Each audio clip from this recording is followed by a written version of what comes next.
I hear this over and over again. I hear people blaming 2020. People are like, 2020's the worst year in the history of years. 2020 is horrible. Let's just fast forward. You know, Alexa, skip to 2021. I hear that all the time. Really, the biggest issue that we have in this country and probably in the world is not with the tragedy of 2020, but with the dishonesty of 2020. And so I sat down this morning and I made a list. I'm like, there are some lies that I think if you look at them one by one, you can really see just how big and brash and stupid they are. Because what happens when you turn on the news is they take a lie and they'll give you like 1,000 examples of it, and they'll show you these vivid images of the lie, and they'll show you polling information about to support the lie, and they'll do all of this in an effort to brainwash you into thinking that that lie is true. But when you realize that none of these are accurate, when they're all just made up, you start to feel better about yourself. The first one is that America is a racist country.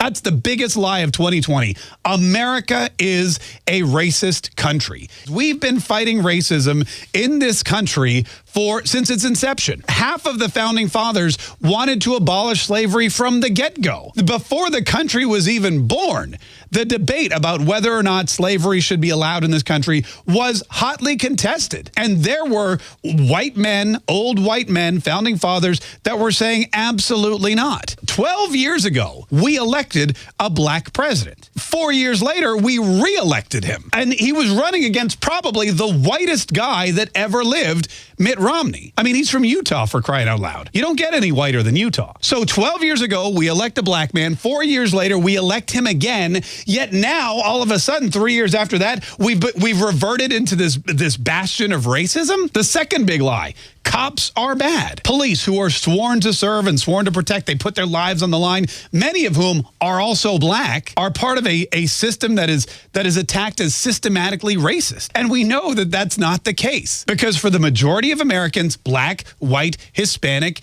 Asian, whatever other nationality you happen to be, when the stuff goes down, when you're scared, when you need help, when you hear a bump in the night, when the neighbors are blaring their stereo too loud, who do you call? You call the police. Why? Because you know that for the most part, they're good, solid individuals who will come to your rescue when called. Lie number 3, voting is unsafe. If you go and vote in the United States today, it is so hazardous. It is potentially deadly. Don't go out and vote. You're going to kill yourself. Why would you go out and vote for someone like Donald Trump when you could potentially die? They're constantly telling you voting is unsafe. Stay at home. You need to vote by mail because that's the only way. That's the only way that we can keep America and keep Americans from contracting this deadly disease while they go out and they vote for president. Lie number 4, Donald Trump is unpopular. I saw it again today. Joe Biden, double-digit lead nationally over Donald Trump. Joe Biden now leading in every single swing state over Donald Trump. The problem with this lie is that it's the exact same lie we heard in the last election. It's not even a new lie. We remember how Hillary Clinton was going to win Michigan and Wisconsin and Pennsylvania. And we remember how Florida was a toss-up. And, oh, my gosh, Arizona could go either way. And don't even tell me about Ohio and North Carolina. They're definitely purple states. We've heard all of this before. And in 3 years, you're telling me that his support has eroded so much, so quickly, that he is so unpopular that he's going to lose to someone like Joe Biden. Which brings me to the 5th and probably the biggest, boldest lie you will hear, that Joe Biden is popular. Joe Biden is sweeping the nation. Joe Biden is the future. Joe Biden is the one we need to lead us toward unity and economic stability and to reestablish our foothold in the world